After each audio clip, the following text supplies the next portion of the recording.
महाराज, मी माझा वारीस पेश करत आहे, ज्याने आपल्या जीवाशी खेळून आपल्या राज्याची रक्षा केली आहे आणि आपल्या लाडक्या तलवारीने हजारो दुश्मनांना धूळ चाटली आहे. नमस्कार मित्रांनो, जय हो. आहे माझा मोठा मुलगा, माझ्या काळजाचा तुकडा, ज्याने एकट्याने 2000 डाकूंना मारलं आहे. वा वा वा वा वा. जय हो. जय हो, जय हो, जय हो.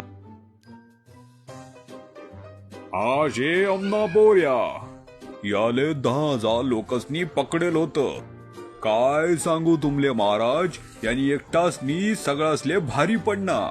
एक हातनी कुठे शेरे हाऊ, कुठे लपेल